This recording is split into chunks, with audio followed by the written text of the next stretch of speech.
Good evening, everybody. Welcome to Zoom at 8. My name is Julianne Peterson, and I am your host every Tuesday night for Zoom at 8.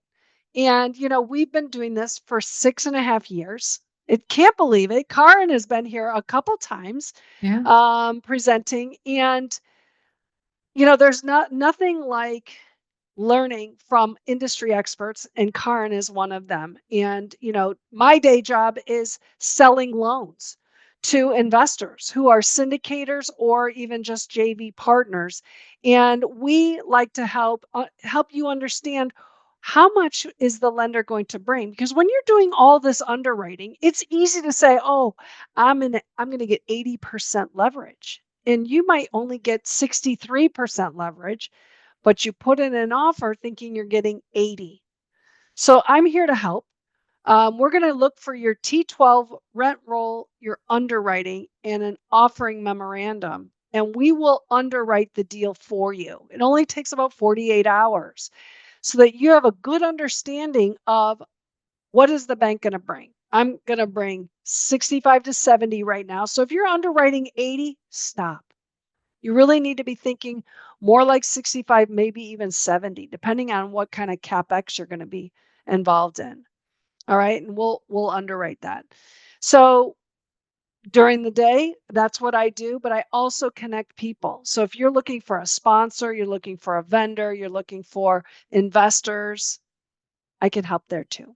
All right. Well, let's get on with the show. We've got a good friend of mine and somebody that I think you need to know. Every investor needs to know Kaaren. Every general partner needs to know Kaaren Hall with uDirect. Why? Because Kaaren Hall is the founder and CEO of uDirect IRA Services, where since 2009, she helped thousands of investors use self-directed IRAs to build wealth through real estate, private lending, and other alternatives. She is a frequent BiggerPockets speaker and author of the Self-Directed, there you go, pick up that book, Self-Directed IRA Investing, a BiggerPockets guide. Kaaren is also the founder of Orange County REIA and serves on the board of RITA, and the Council on Aging of Southern California. At uDirect IRA, you will be empowered to diversify your retirement portfolio beyond conventional stocks and bonds. By choosing a self-directed IRA, you're in control, making it possible to tailor your investments or someone else's investments to align with your financial goals and interests. So it is beyond my excitement tonight to introduce you. Many of you are new to here at Zoom at 8, Kaaren Hall with uDirect. Hey, Kaaren, welcome Hey, again to Zoom at 8. Julie, it's so great to be here. It's always good to see you, man. And everybody else. Thanks so much for being here. It sounds like everybody's raising capital. Am I right? Just Well, like everybody should be raising capital, even if oh, they're okay. just the underwriter, right? I mean, it is Well, your job. what do you think about this?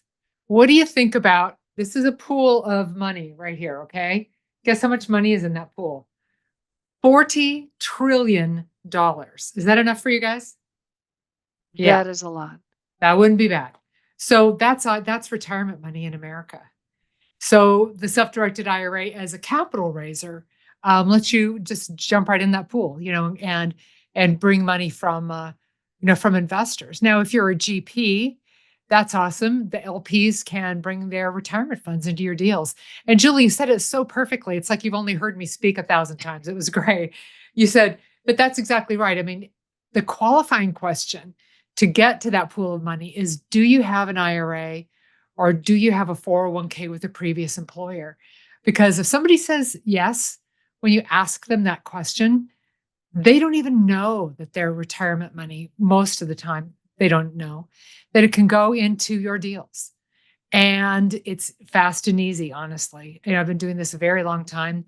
We have $1.2 billion under management, like this. So that took a minute, but here we are now. And so it's a lot of happy people saving for retirement. It's fun to hang out with Julie, be a little bit silly, but That's what makes the world go round. So I love it. So this is what we hope you do, is to raise capital, and then help other people. So you've got a deal. Like JR, you're building some multifamily buildings. Well, you just think about it. You build that multifamily building, the neighborhood is better because you got a new building, right? It improves everything around. It looks good. And then your investors, they do better because they invested with you and you're an honest businessman. Things worked out pretty much the way you hoped. They got a profit and then you made some money. So it just is a win for the neighborhood, the investor, you, everybody. And at the best, that's what self-directed IRA investing can be. So, so this isn't difficult at all. I mean, there are nuances and, details because Julie's in lending. I used to be in lending, by the way, for like 16 years. I was a lender. And then I got into, different things like real estate, different things, real estate. And oh, by the way, as a radio announcer, I used to do that.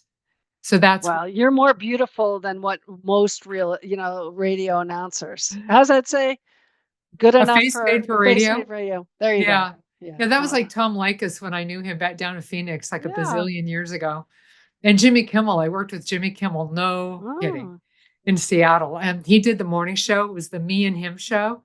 And Jimmy was him, not even me. He was him.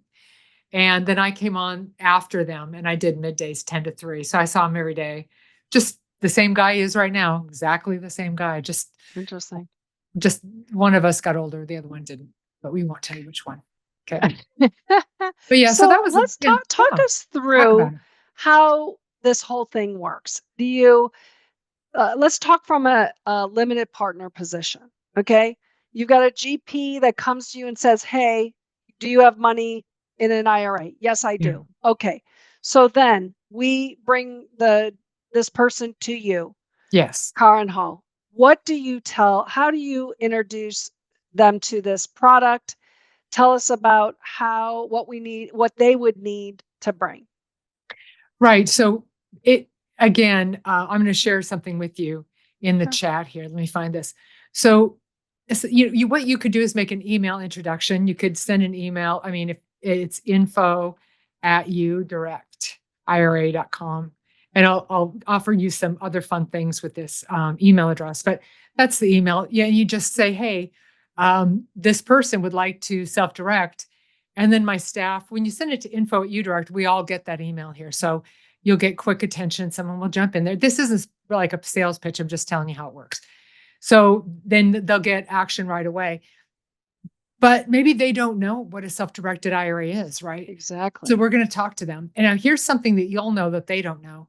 And that is the self-directed IRA. Like it is exactly like every other IRA, except for the asset that goes in the plan. That's the difference between self-directed IRAs and regulars. So guess what? 50 years, 50, longer than most of you have been alive. Am I right? So you've been able to self-direct this long and it's not new. Only about 4% of that 40 trillion is in these self-directed IRAs because people just don't know they can. So you tell them they can, they'll say, no, I can't. You'll say, yes, I can. Say, reach out to uDirect. They send us an email. We talk to them. Tell us, who are you? What are you trying to do? Tell me about your asset. And we really, really want to hear about that asset because with self-directed IRAs, it's not what you can do. It's more of what you can't do. There are some rules. They're called prohibited transactions. It's keep away. We'll talk about that. So there's no personal benefit, which brings me to this point. If you're a GP, your IRA does not invest in your own deal. That would break two prohibited transaction rules. One, you would be benefiting. Since you benefit from your deal, it would be personal benefit. But two, as the GP, you're offering services to the plan. Now, where is that written? It's written in, and I'm going to write this down because it's so fascinating. You're going to want to read the Internal Revenue Code, IRC. I know you are. I can see you looking it up right now. I mean, I got to tell you that I just invested some money and I'm a GP on it. Yeah. And so I need to make that change. So thank you for bringing like that to my yesterday. attention. Yeah. I don't hear you. Yeah, Okay. no, I didn't. It's not live. It's not Yeah, live yet. that's good. That's good. So So don't do okay. that. Be like Julie, but don't be like Julie. Okay. Yeah. But be like Julie. Don't do that because that's prohibited. So you just don't do that. So what we want to do with your investors is talk to them and say, first off, well, do you have retirement money? And they'll say yes. And we'll kind of dig a little bit. Do you have money from old employers? Do you have money in an IRA? Where are your retirement dollars to get an idea? And then what are you looking to do? Well, I want to invest in Rebecca's deal. Oh, that's awesome. Okay, well, tell me about Rebecca's deal. Well, Rebecca, what do you do? Tell me about your deal. I mean, really, for real. Turn on your mic. Actually, I don't currently have a deal open, But if you but did, okay, who has a deal? hypothetical. Yeah. Okay, we'll go there. I'll come back to you. Okay, Noel has. Is it Noel? Well, Noel has a deal. Let's hear your deal. Let's make a deal. 80 unit in Atlanta, Georgia. Buying it bank owned right Oh, now. yeah. So, praise value is 10 million. I'm getting it for 1.8. Stop. Okay, so somebody's got their IRA, and I'll come back to you in a I'm glad you second. told me that because that's something big to me because I was using my IRA money for skin in the game yes. into that. So like you should see, I was like, shit, what am I gonna do? Like that was my skin in the game. Um, Uh, so I was literally like, what the hell? This is my GP, like my first GP. So I'm like, damn it. and what if you? Well, we'll try to solve your problem. But if you did that, you'd be in hot water. So God, I love that deal though, man. That is amazing. Yeah. Amazing. Got so much upside on that. So here's what happens. If your IRA, your little bubble of tax protected dollars, if it invests and commits a prohibited transaction, whatever, what happens is that tax protected bubble bursts. And now all the money, not just the amount you invested, but all of it becomes, well, taxable to you with penalties like excise taxes. So now you're paying tax on all that and you're going to pay penalties. And it's not going to be good because now you don't have any retirement savings either. So don't do that. Unring that bell as quick as possible.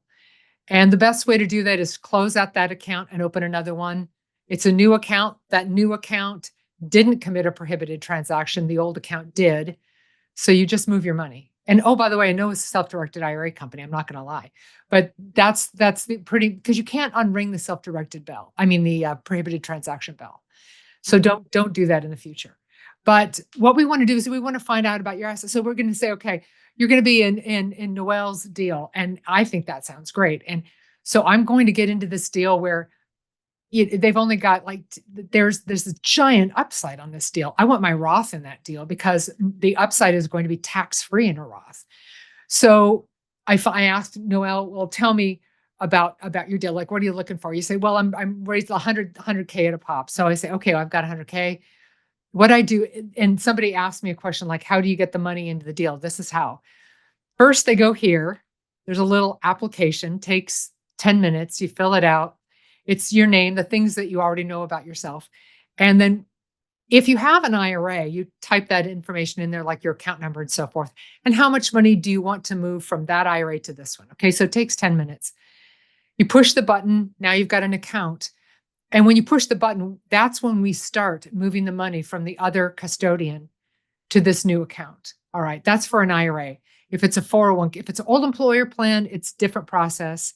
If you're going to contribute, it's a different process, but we'll say it's an IRA. So now somebody open an account, they're going to invest with Noel into this deal, into this multifamily, fix it up, make it look beautiful, can't wait.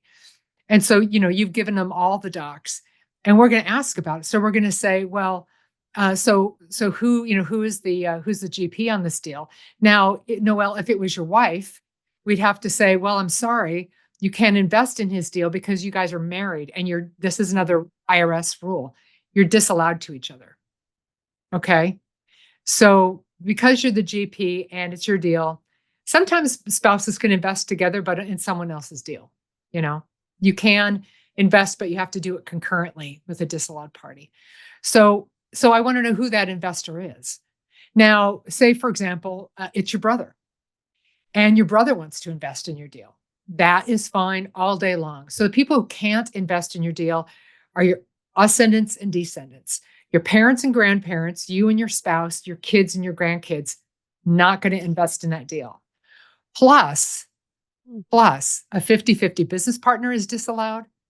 Also disallowed is any fiduciary to the plan. Like say, for example, your realtor, somebody who has a fiduciary duty to you is disallowed to that deal. So those people stay out, but your brother can come in, your aunt can come in, your uncle, your cousins, your brothers and sisters, they can all come in that deal. But just not your parents, grandparents. Like if you died, who would inherit your estate? It's these people. Disallowed. All right. So we're talking to this person. They're going to invest with Noelle. And now we've determined that they're not a GP, they're not a party to this, they're not even a distant relative, they're not related, and they just want to go forward. And they've got money. It's in an IRA. They open an account. We're going to move it. If it's an IRA, usually it takes a week to get the money from where it is into this IRA, into this new IRA. So while we're waiting that week, Noel is going to provide the docs. So what would your docs look like, Noel? What kind of offering is it? Accredited investors. Accredited investors, is it a syndication? No, it's within a fund. In a fund, you have a fund. So you've got some docs of some sort, right? Yes. So the investor on your docs is going to be the IRA. Okay, so the IRA is the investor, not the person. And so you're going to send over the docs to us showing the IRA is the investor. We're going to review those docs. By the time the money gets here from the IRA, usually take, like if they wire the money in, like the next day, boom, money's out to you. And so how is it going to get to you? We can mail you a check if you want. We can send it ACH. We can wire that money, so we can do all those different things. So that's how it is. Open, fund, invest. That's what an IRA account holder does. They open an account, they fund it by putting money in there, one of three ways: a transfer, a rollover, or a contribution. Then the asset sponsor gives us the docs. The account holder signs them. And then it's fully executed. We disperse. Now you've got this investor, the self-directed IRA investor, and you've got to, here comes accounts payable, and you've got some money, you're going to disperse it. You have to make sure those checks are all made to the right payee, not the person, but the IRA account. And every IRA account has a different titling. So you need to be very clear about the titling for that IRA account that account. And we'll help you. We'll give it to you. It won't be a problem at all. So that's how you do it. Now you just self-directed. You sent someone to uDirect or to a self-directed firm. We opened that account. We got it funded. You gave us the docs. We funded on the docs. They've invested. Now you're returning all the money to the IRA. I mean, is that hard? That's easy. I mean, don't give yourself brain damage. It is easy. Now, you can get caught up in the weeds, like when you're the GP and you invest in your own deal. I get it. There are other places to get money, like Julie, for example, and I'll explain too, an IRA can borrow money. Now, this isn't how you're going to find your deal, like as a GP, but I gave you my email address up here. Mm-hmm. By the way, Julie, if you want to do these questions, I'm not really looking at them so much, but Sure. Yeah, but you can want to throw them at me, I'll take them. But so an IRA can borrow money, and I was a lender like Julie, and boy, this blew me away when I first found out, because I did residential lending, and I did not know that an institution would lend money to an IRA account. It doesn't have a FICO score or a job. Why would you do that? So it's a special kind of loan. It's a commercial kind of a loan called a non-recourse loan. Now I throw my email address in there again in case you want a list of non-recourse lenders. They're not easy to find. We made a list, not necessarily of people who we endorse, companies we endorse, but just to save you the brain damage of doing it yourself. So very, very happy to shoot you over that list. If you just put it in the subject line, non-recourse loans, we'll shoot you that list. So when are you going to get a non-recourse loan? It's like, for example, on this building, of course you forget about that because you're the GP. But if you just stumble on a building, you want to buy it with your IRA, you talk to these non-recourse lenders and you say, here's my deal.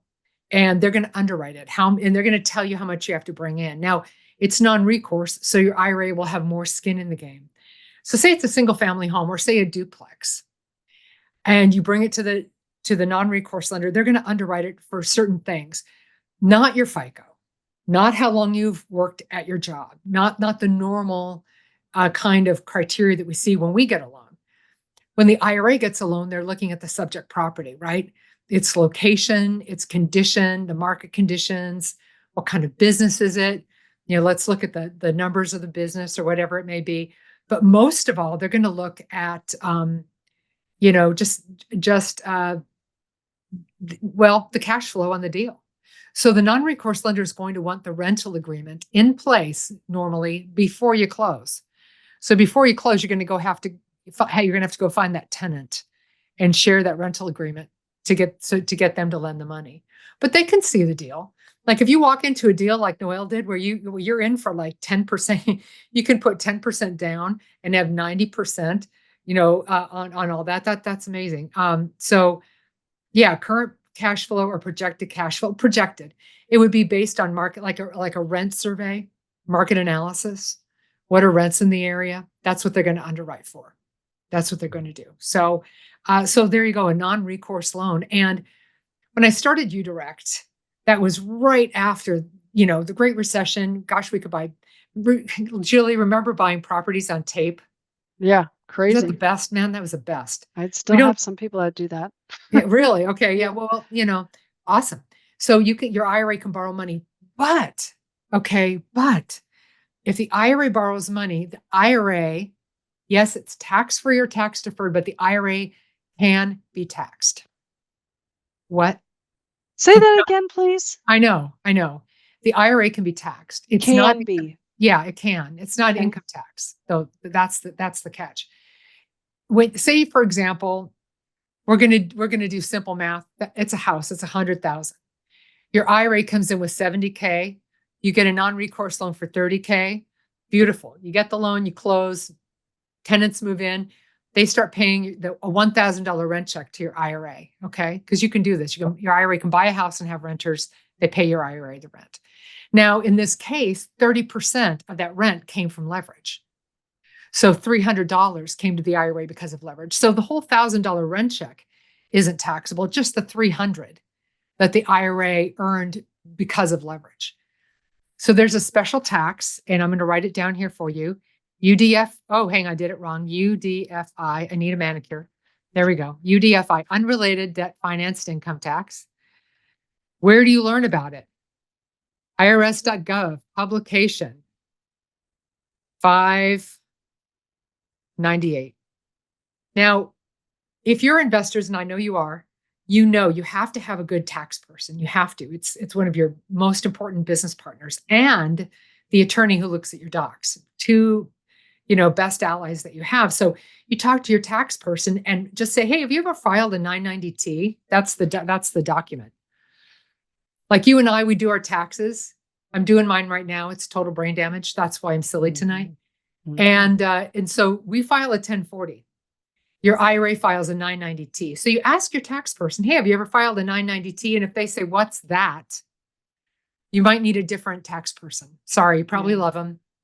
But if they don't get you as an investor, that could be a problem. So again, it's the IRA borrows money, receives proceeds because of leverage. The percentage of proceeds it received because of leverage is subject to this tax, which can be between 17 and 37%. Ouch. It's a lot. But when the tax person is filing that 990T, they can take deductions. So we all know that's the beauty of real estate deductions. Am I right? Yeah. You do a cost seg on that property or something. And you bought a property, you're probably going to improve it. And what does that mean? That means if you improve that property, you're probably going to have deductions. But you have to pay that tax until a year and 1 day after that loan is paid in full. All right. So aren't you glad you know about that now and not later? You definitely want to know these things up front. So I'm super happy to talk to you. By the way, Julie mentioned I did write a book, and this is my book. I co-wrote it with BiggerPockets, and it's not a storybook. It might put you to sleep, but it's not a storybook. It is a book it's a guidebook. Like, hey, how do I do that? Oh, due diligence for investors using self-directed IRAs. Check this out. Page, I could tell you if I wasn't nearsighted. So there, whatever it is. So that page, you can see it right there. Okay. So then it's a resource. So you read that. Oh, that's how I do it. Done. That's how it's done. I will name of the book. Okay, this I'm going to post where you can find it. Okay. Okay. And while you're typing, I don't know if you can do two things at once. I mean, once Not we get usually. over a certain age, we can't do that, but I don't think you're there. What about a Oh, duplex that you're going to live in one and you're going to rent out the other? That's a no-go. why? Do you know why? Well, because you are living in one of them And so and you are receiving a personal benefit. benefit. Yeah, I liked you before I asked that question, but now I don't like you so much. Our friendship Okay. over. Done. Yeah. Can you Sorry. put the name of the book also in there? I will. It is the Self-Directed, in case you didn't know the name of your book, Self-Directed IRA Investing. Okay, so that seems very simple. I do hear about this UDFI. What's another one that you could also receive a tax? Is there another name, another number? What is it that you could Yeah. also be taxed as? Yeah, it's terrible. So, okay, first off, book. I just want to do a book thing. Starting October 1st, which by the way is in like 6 hours, we're for the whole month, if you open an account, we're giving you a copy of this book. And this is for your investors as well. If they don't know what they're doing, they will. October 1 to October 31. All right, just saying. So the So other, listen, yeah, the Kaaren, other tax, yeah. before you move forward on that, because everybody should who is capital raising should have this book and give them out free. Give them out free. So if you're going to buy one from you, Kaaren, how much do Yeah. they cost so that you know what your investment is to give away? Because these people are going to give you Yeah. 100,000. Yeah. If you go to Amazon right now, I think it's $10, like So that $9.99. is the easiest investment in your investor. You invest for your investor. God, I love that. Yeah. And there you go. So yeah, and it helps them because you're going to tell them how it is, and they're like, no, it's not like that. And it's like it's in the Yeah. book. You call them, they'll tell you that's how it is. Now, yeah, that's how it is. So there is Okay, another tax, by the way. There let's talk really is. about that. So it's also on IRS.gov publication 598. You also file a 990T for it, but it's not for debt. It's if your IRA buys an active business. Now, it used to be when we were flippers, remember that? Mhm. And we were buying these properties on tape. We were buying, flipping, buying, flipping, buying, flipping. That is active income. So if your IRA invests in an entity with active income, it will throw off UBIT tax, unrelated business income tax. Okay. They're like twin taxes because it's the same tax rate. UBIT, unrelated business income taxes. Now, is that only on a self-directed IRA, or can you also be affected by that with your solo 401k? All right. Well, there's a misunderstanding with that. So Yes. the solo 401k may not be subject to UDFI if it's an acquisition. Okay. If it's an acquisition loan. All right. But the solo 401k is subject to UBIT. Solo 401k is subject to UBIT. And Daryl, yes, you can probably use a cost seg to offset, but I would talk to your qualified and competent tax professional. First, ask them if they know what a 990T is. And then if they pass that test, then you can go further. But yeah, that would be a cost seg would be a way to deduct for sure. Yeah. Yeah. So unrelated business income tax, like you don't use your self-directed IRA to buy a franchise. If you do, you're not going to make any money because it's all going to go, this tax is huge. Good point. Good Yeah. point. So, All right. So my investor has 500,000 that he has in an IRA and he wants to change it to a self-directed IRA. And he right. only wants to invest 100 in Noel's. So he brings in the 500 into your company. Does it go into a bank account that you hold, or does the person who brings the money, is it like a self checking account? Mm-mm. No, I hear where you're going with that. It goes into what we call the quick access fund. So it goes into a pool of funds. You earn 0.1% interest on that. Don't spend it all at once. But at least it's not at risk Oh, in the market. That's the bueno thing, because you never know what the crazy market's going to do. One day it's up, next day it's down.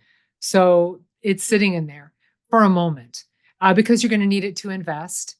And also, which we haven't touched on, if you're going to be buying real estate, which we all love to do, I love to do it. I love to buy real estate. Yeah, me it's the too. best. There are expenses. Did you know that real estate has expenses? I'm just here to teach you something you never knew. Oh my God, could be new construction. You're spending money. It doesn't matter. Real estate, it's like a living thing. It's like a child. It's something's always breaking. You need to spend money on it just every day. I bought a rental property, no kidding, 5 years old. And so the tenants come in and they moved in, they're all happy. And they sit down on the commode. It nearly went through the subfloor because of the previous owner. Oh my gosh. That's terrible. Is that hysterical? It's in the Midwest, had a basement, the whole basement, like when they flushed the toilet. So it was kind of comical. But so every house has expenses. So say I had that in an IRA, which I don't. My IRA would have to pay that plumber the, couple $100 it took for him to, after 3 tries, put plywood in there and new flooring. Oh God, do you need a wax ring on a toilet? Yes. Yes, you Yes. do. It'll keep the subfloor from rotting. I'm just saying. What am I? I'm a mild-mannered banker. I know this. Okay. So I know, like a plumber should know you need a wax ring, but this is the reality. And your IRA pays that bill. So lots of things, like say, for example, you've invested in a syndication like so many did, like say in 2022. Yes. And that syndicator, God bless them, took debt as part of their capital stack. We all know what happened to them because they took out probably a short-term loan. Do you know anything about these? Oh yeah, you do. This is your life for the last 3 years. And they had to re-up that debt, restructure the debt because it came to term. Oh, could they get that rate anymore? No. Did they factor that in? They did not.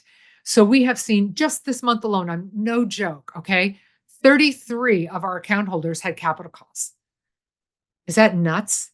I'd Capital be calls. curious how many lost the money. We don't know. That just, yeah, right?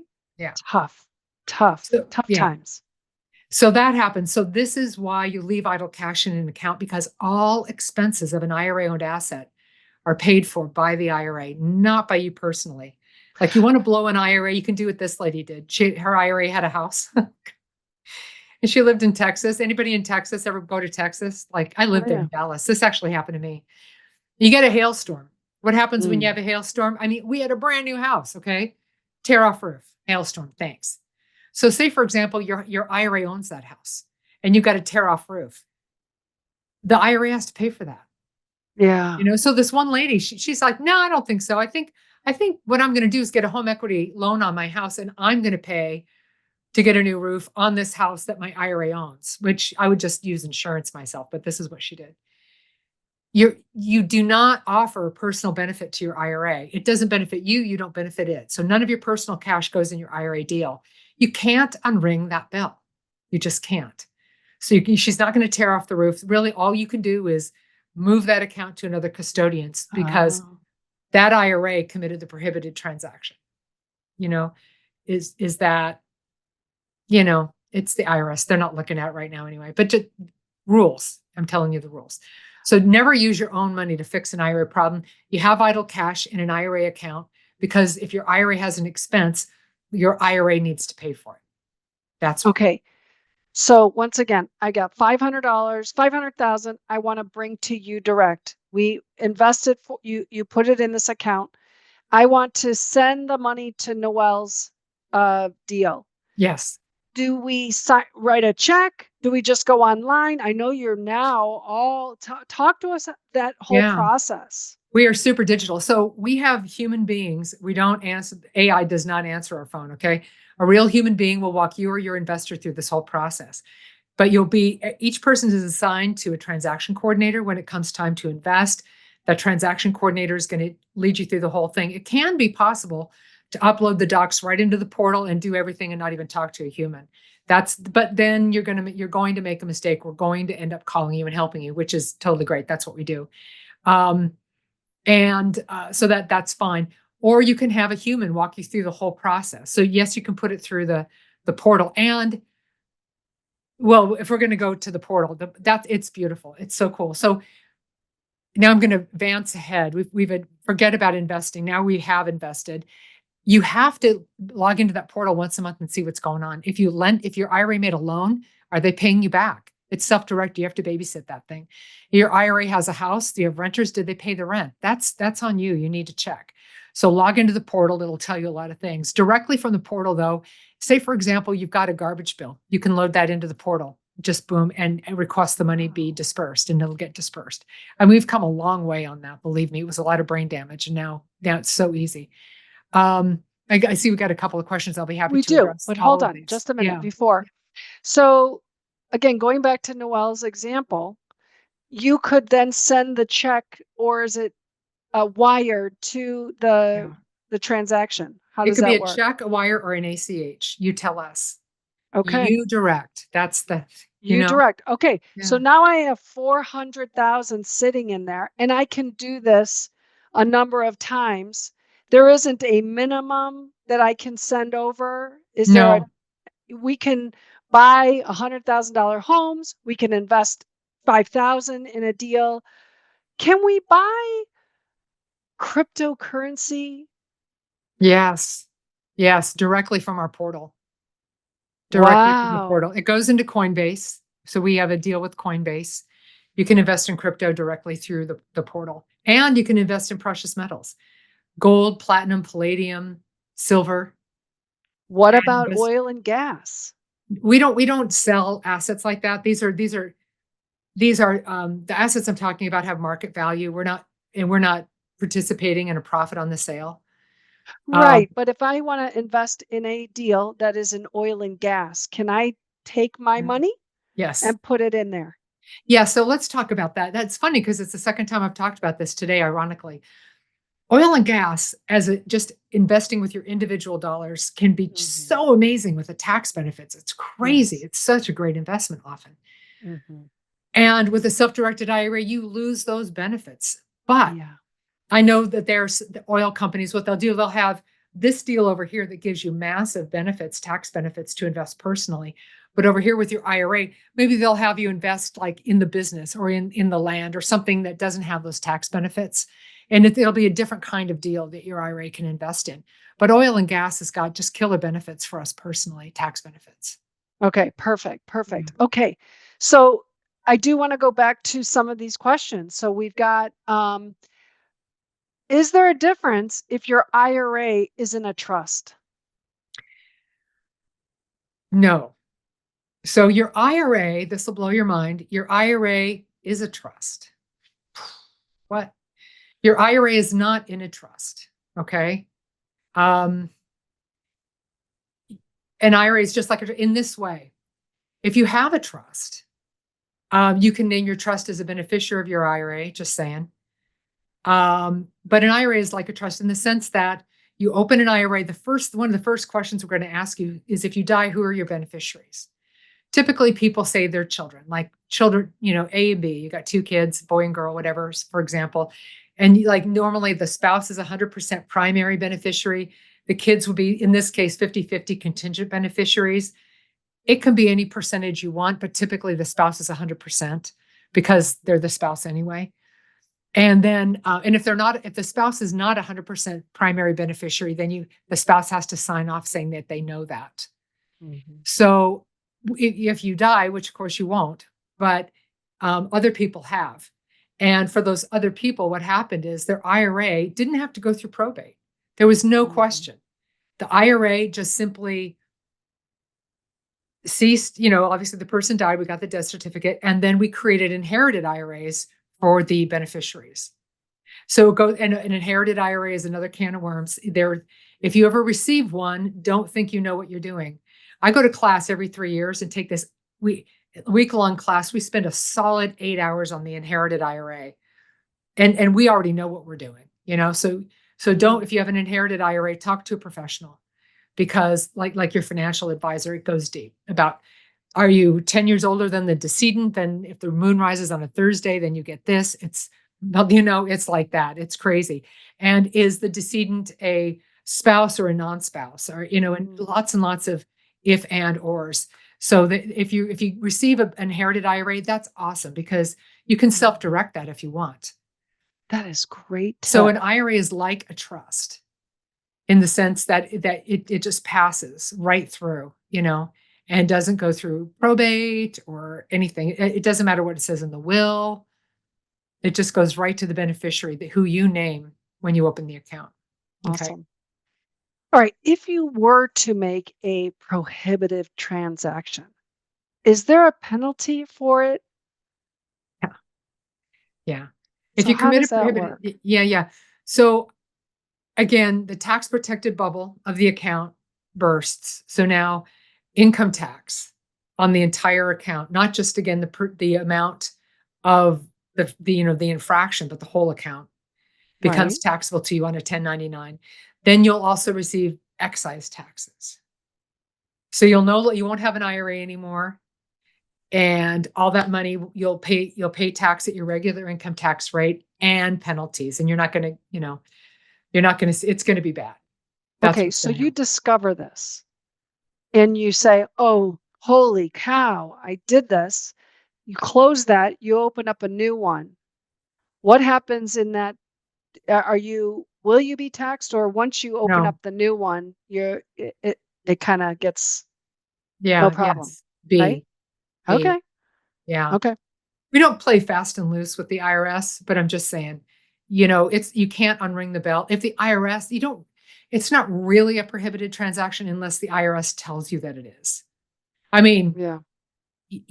officially a prohibited transaction. I mean, it can be. For example, if you move into the house that your IRA owns, prohibited transaction, but nobody knows. So we don't know. You just move out, just don't live there. Got it. Okay. Can you also talk about doing a Roth conversion within your SDIRA after the investment is made? Yeah. Yeah. So you invested in what kind of asset do you want here, Julie? It's going to be a multifamily. Is that right, Multifamily. Rebecca? Okay. Yes. Perfect. Okay. It's a multifamily. So your IRA invested, say, as an equity partner in, and I'm sorry, but I just kind of got lost there on all the details. I went deep in thought. So what is our So scenario again? we're talking about doing a Roth conversion Oh, within Roth conversion. Got it. your Yeah. SDIRA. No problem at all. So if you're going to do a Roth conversion, it's so much easier to convert the cash and then have the Roth acquire the multifamily. But you rung that bell, it's over. So now the money, now it's in your traditional IRA, for example, or your SEP or your simple IRA or your solo 401k pre-tax. And now you want to convert it to Roth. No problem. You get a valuation on that asset, an appraisal if it's real estate. You give it to us and say, I would like to convert this non-cash asset into Roth. You give us the valuation. And you open so you've got this account. We'll move it into a Roth. So you open a Roth. And so we'll take the money from the pre-tax or the asset from the pre-tax account, put it in the Roth, title it this way. And now you're going to get a 1099 for the value that you presented to us, the value that was transferred from account to account. If it's cash, the 1099 is for the amount of cash that you converted. If it's a non-cash asset, it's for the value of that non-cash asset that gets moved over. So when I buy a car and it says, what's the Blue Book value of that? And I say, oh, it's only $1. Yeah. How does that work? It's called Roth fraud, Okay, tell us. I mean, I Yeah. think if I'm thinking about it, other people are thinking about it. Yeah, I know, because investors are always going to try to find how do we stay in the gray area, but still Yeah. do this. I know. Don't do that. Roth fraud, no bueno, because that's fraud, right? So it's bad. So the IRS is always looking for Roth fraud. It's prevalent. But if you get some kind of unscrupulous valuator to give you a lowball value and you give us a valuation, we're not valuators. We're going to take that value that you Okay. presented. So you would do this in a case where your self-directed IRA has invested in a syndication and you decide, you know what? I don't want that self-directed. I want it to be a Roth IRA. Well, a self-directed Roth, yeah. Self-directed. Okay. So can you tell us the difference between a self-directed Roth IRA and a self-directed IRA versus a solo 401k? Right. Let's talk about IRAs, because an IRA is an IRA and they can all be self-directed.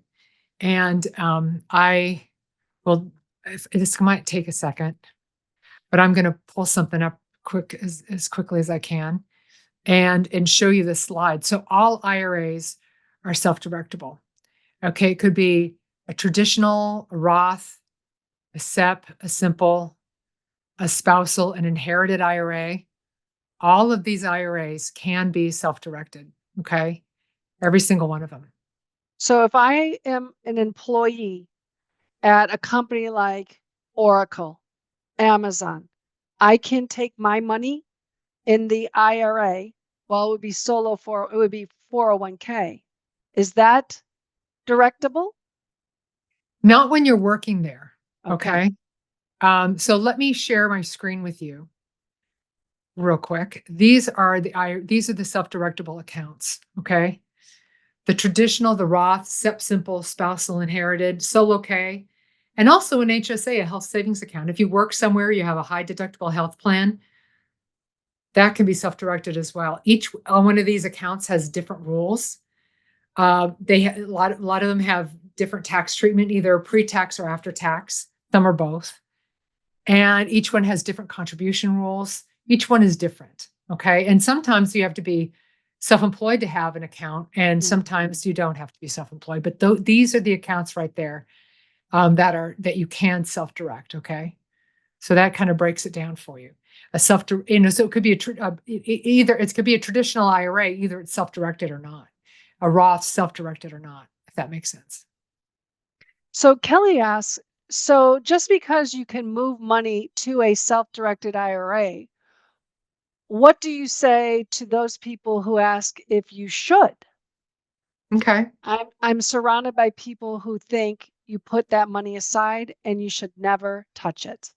That's a great question. Okay. Anybody ever hear the parable of the talents? You know, what happens when you stick your your wealth in the ground? Nothing, right? So if you just want to leave it there, that's up to you. It's your money. It's just your money. You do what you want. But if you do that, then probably nothing's going to happen. So if somebody should open a self-directed IRA, it's because they found an asset that they researched, that they understand, that makes more sense to them than having your money in the stock market. That having an asset that isn't controlled by a market, but that's more controlled, well, it is controlled by the housing market. And we've seen that can be manipulated, but you can touch brick and mortar, like a tangible asset. So we don't give financial advice, but I always heard it's good to diversify, right? So if you want to have a diversified portfolio, then you should. I don't ever believe in just leaving your money sitting there doing nothing, because give your money has a job. You have some money, give it a job. That job is to make money for you. And that's so that you can retire comfortably, because there isn't one of us that's ready to retire. Like, I think, how am I going to retire? Okay, now I'm going to tell you how I think I'm going to retire. I better figure it out, because I will be old one day. So here we go. Social Security, bare minimum, like ground level. There you go. On top of that, maybe I have some cash in the bank if I'm lucky when I retire.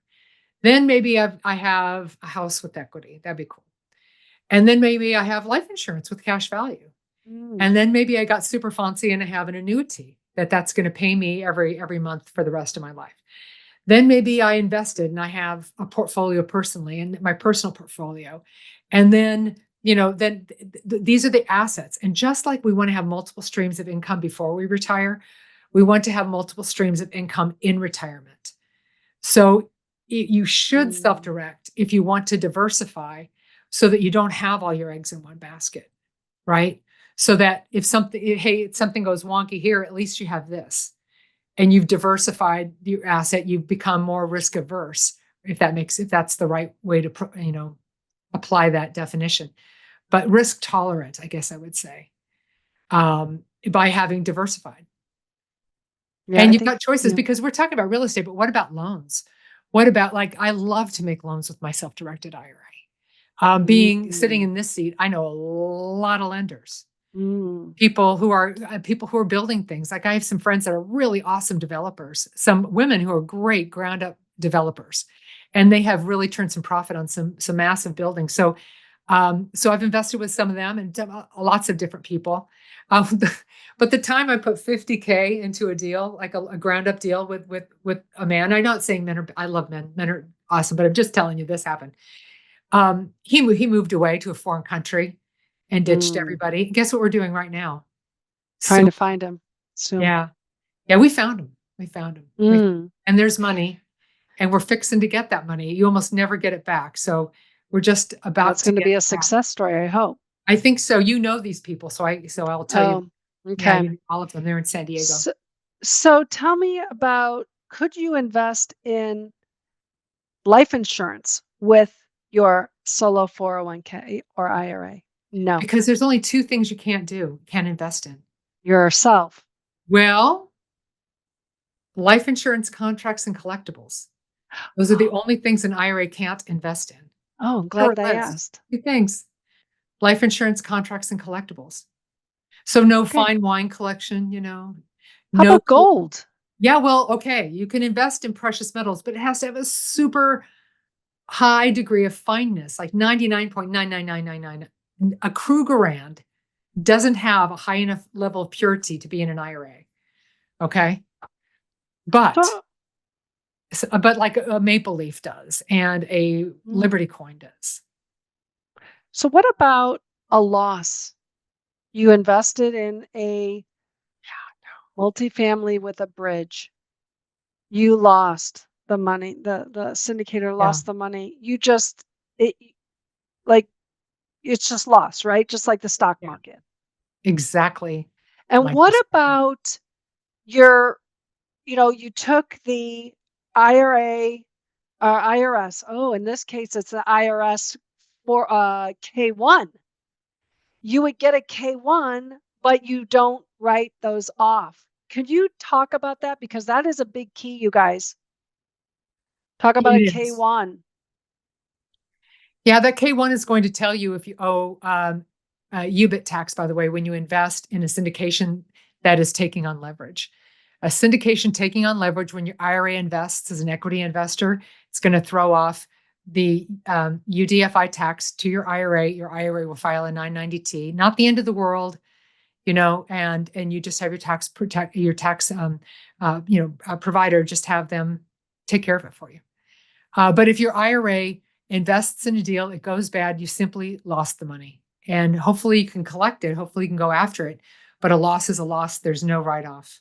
So if you had you had that K1 that had the cost segregation where you benefited from it, although your IRA or 401k doesn't really take advantage of the 4K1s, right? Right. So the rescission, to go back as a regular investor using your own cash, No, you there's would, no rescission. yeah. So there is, yeah. There's no Okay. magic So do-over.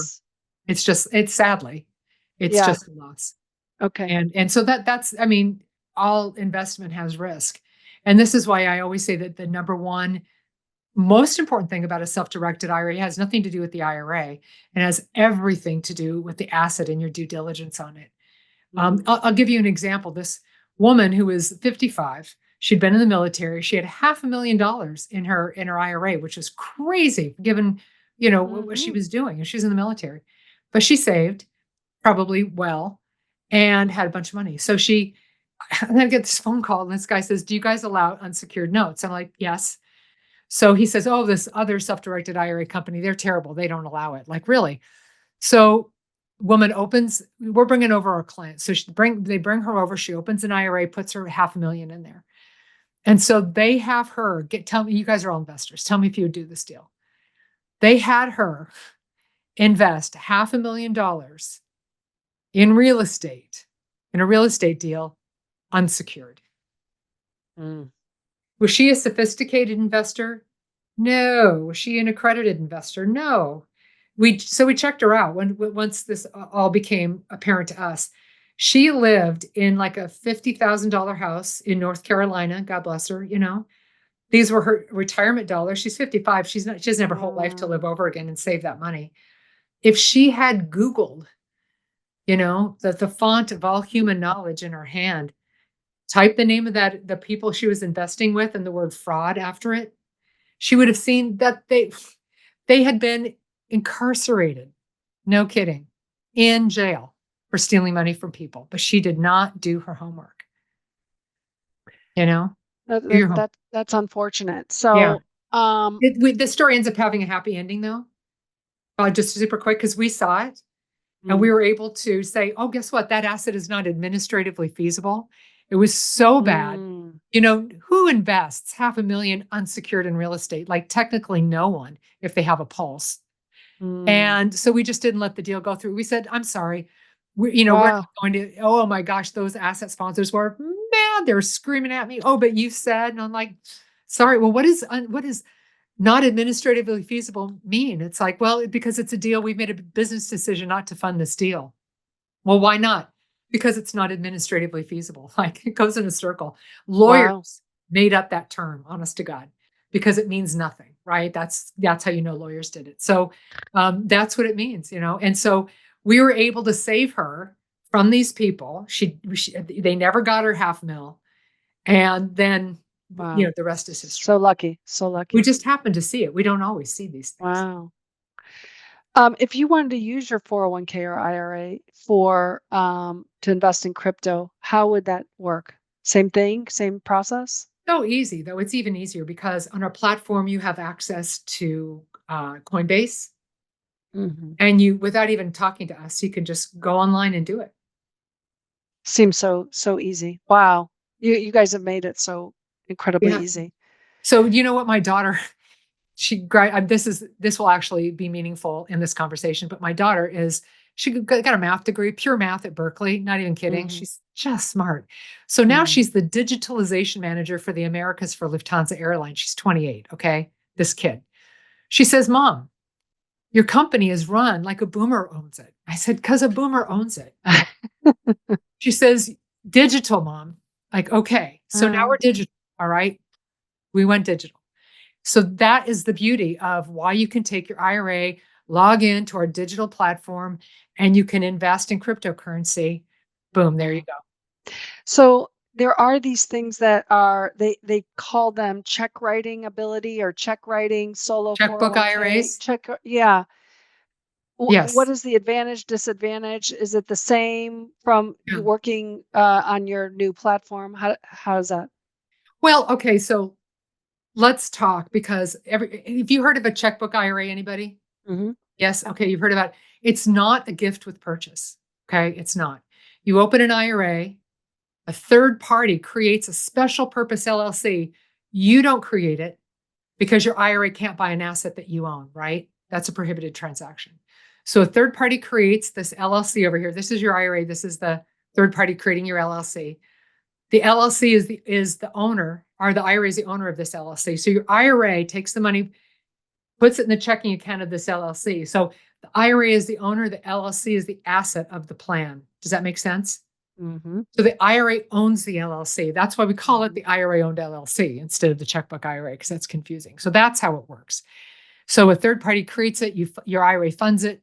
Now you have 100% checkbook control of your IRA money, but you are not us. You don't know all the rules. So the opportunity to commit a prohibited transaction is pretty high. IRS knows this. They haven't gone after people yet, but they know it's low hanging fruit if they want to get some tax revenue, right? They know it's low hanging fruit. But you guys are smart, so you probably do it just perfectly well. And you'll probably call us if you have a question so that you don't make a mistake. We're here for you. Mm. So that's a checkbook IRA. One of the really smart reasons to have one is asset protection. Every state is different. Some states give you asset protection for an IRA. States like California, not so much. And it's not Mm. getting better. Okay. Your asset protection for an IRA. But when you have the money in an LLC and you get a charging order against your LLC, you could have protection from creditors there. And so you want to talk to your competent attorney about that. You're like Okay. asset protection attorney. And so an IRA owned LLC, checkbook IRA gives you total control over your IRA dollars. and also can give you some asset protection. Okay. Wow, we have really gone deep tonight. Does I love it. It's anybody? so fun. Yeah. Okay, good, good, good. Oh, you Does probably, you anybody? guys want to know our fees. I know you do. I You're dying do, to ask me. but They're the before that, fees. I want to see if there's anybody in the house that has a question before we go there. Anybody? Okay. Well, you know where to. Oh, yes, Sanjay. Sanjay. Just a quick question. I know we talked about the Roth conversion, and if you have a investment, let's say a passive, either multifamily or something else in a syndication, how do you go about doing the valuation for it? Because obviously you need that to figure out what value you're. So how do you value an asset in a Roth conversion? Yeah, Yeah. Okay. By the way, do you live in the Millennium Falcon? Yes. I do. Okay. Mhm. All right. All right. Yeah. You just deadpan. I do. Okay. You just have a valuator go out and get a valuation. So it could be an appraiser if it's real estate. If it's not real estate, there are valuation companies that will valuate hard to value assets. And so we know of one. It's what are they called? It's Theo Scanlon's in Hawaii. I've known them like literally forever since I started this industry, so 18 years. And but there are different companies that will value assets. So you pay, your IRA pays the bill for a third party valuator to evaluate that asset. That's how you determine the value for the conversion. Could you just Okay. do simply, if you're doing a multifamily, could you just do a cap rate and do that? No. Well, Oh, no. Because I know uh, we have a checkbook LLC like you're yeah. talking about, and usually our provider asks us for a valuation for the LLC each Of year. course. Mhm. And what we've been doing is we've asked the essentially the sponsor team. They'll Yeah. give us what they've done in the past is given us the value. They've essentially the value of the property and our little percentage, and then Right. our percentage, and that's sort of what we Okay. use to give the valuation. I wasn't sure if that Perfect. was So sufficient or. It that is. works, right? That works Kaaren? 100%. Yes, it's perfectly valid. Okay. Oh, okay. And so, You're doing it exactly right. okay. So I was right. You could do that same. I mean, that's what That's what the asset sponsor is doing. yeah. You know, when you give us a valuation, we're going to give you a piece of paper, you write a number on it, you know. Yeah. But if it's going to, but we really want a valuation when it's a taxable event. If it's just an annual declaration and you go on, say it's real estate and you go on Zillow and you get the Zillow, the Zestimate. And I know, but we would Yeah. accept it as a valuation. Okay. Well, what And about, sorry. yeah, because we're not valuators, and Yeah. valuators are fiduciaries. We're not fiduciaries. We can't determine the value, so we ask you. And you just give it your best shot. And if the IRS audits you and you say, how did you arrive at this value? Then you explain it to them how you arrived at the value. And it needs to be a plausible, explanation. So the 5,500 is the same question, right? It's 5,500T or something like that Well, for if your it's IRS? right. So if you have a 401k, like a solo 401k, you file a 5,500, probably easy. Mhm. And or 5,500 is for like I'm an employer and I have a bunch of employees and I have a full-blown 401k. We file a full-blown 5,500. It gives me brain damage every year. And Yeah. yeah, it's messy. But so yeah, so when you want to provide the value for that and you've got actuary, that's a full-blown 401k. We don't do that. And you don't self-direct that kind of a 401k either. But a solo 401k of 5,500 easy, you want to come up with valuations. You evaluate it the same way Sanjay did. Okay. Perfect. That's what I was thinking too. Yeah. By That's the how I way, do. JR, do you have your hand up like for $1 million? Yes. He's the next one. Okay. So talking Uh-oh. about the insurance from the earlier conversation, I had some people where they took a policy for insurance where there's a money valuation, right? And then let's say 100,000, okay, just for numbers purposes. And then they took out 90% of that and then put it in self-directed. What? And yeah, No. people were telling me that they were able to do that. Okay, well, let's talk, okay? Why I say you Mm. can't do that is because you There's a can't. $7,000 cap, right? No. Yes, No. there is, but that's not why. Because you can only put in earned income. You can only contribute earned income. Now, first off, you can only contribute cash, and you can only contribute, like if you're under 50 and it's a traditional IRA, yes, the cap is $7,000. It has to be from earned income. It can't be from, money proceeds from a loan. Proceeds from a loan isn't income, passive or active. Okay. Because People will say, "Hey, Kaaren, my parents, passed away and I inherited all this money. Can I just throw it in a self-directed IRA?" It has to be earned income to be contributed. oh, got it. That is a Okay. big deal. Thank you. That's a great question. Yeah. Wow. It doesn't All mean right. people don't do it. It doesn't mean they don't do it and not get caught. But I'm just saying it's not income. I wouldn't do that. And so, Sherry, great to know you. Oh, now you're gone. So All right. adios. So if someone wants to do, well, first of all, they're interested and they want to get to know your business more. And what would be the cost to start a solo 401k or a Okay. self-directed IRA or Roth? Yeah, basically the fee to get started is a $50 setup fee. We set up the account. The annual fee is $275. It's a flat fee, regardless of the number of assets, regardless of their value. And that's true for pretty much all of our accounts. If you open an HSA, a tiny account, we're only going to charge you $99 a year, just saying, but we don't have very many of those. But it's so that, and our fee schedule, there's a link in the comments here if you want to click on that. So some companies will charge you an annual fee, but if there's real estate, it's like an annual fee plus. Well, I've got an annual fee, but I've got a note and a house and and some crypto. So it's like 3 bump fees. So that can get very expensive. Some companies charge you a sliding scale. So the more it's worth, the more you pay a percentage of the assets, which I think that's horrible because it's penalizing you for doing better. Yeah. We don't want to do that. We want you to do well. So we have a flat fee, $275. Doesn't matter how many assets are in there. Doesn't matter how much they're worth. $275. Okay. And we ask that you leave a $500 pad, not a fee, but just uninvested cash in the account so that when fees come due, at least there's that much to pay the fees. So if somebody Very needs to simple. someone goes through that 500 or they get a $20,000 roof, you can put the money into the account as cash, and then that goes out and pays for the roof. Is that correct? Right. So before you put $20,000 in an account, you have to. The only way you could put $20,000 in an account is if it's a solo K or a SEP IRA. That's the only kind of account that would accept a contribution that much. And you don't just stick a bunch of money in an account. It depends upon, like if it's a SEP or solo K, it's the lesser of 25% of your income up to a cap of 70K. All right. That's the contribution limits for the SEP and the solo 401k. So you don't just stick 20 grand in there. But say, for example, you've got your self-directed IRA, maybe you've got Charles Schwab down the street. So you can transfer that money over, So it'd have to go from an IRA to an IRA. Yeah.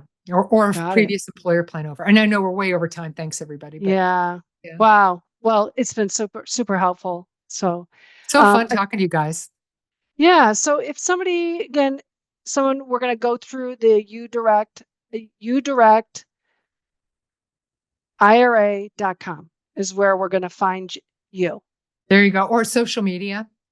Okay. We're all over. I've got, so on probably Instagram, especially, I do these videos, talking head videos, and I explain all these lots and lots and lots of different rules. I probably have done 100 of these now. And there's always a different rule. Like, let me tell you a little nuance. That's great. I wonder what the connect cap with rate you. is on a Millennium Falcon. Sorry, I just digressed there. How do you cash All right. them? Yeah. Well, thank you, Yeah. Kaaren.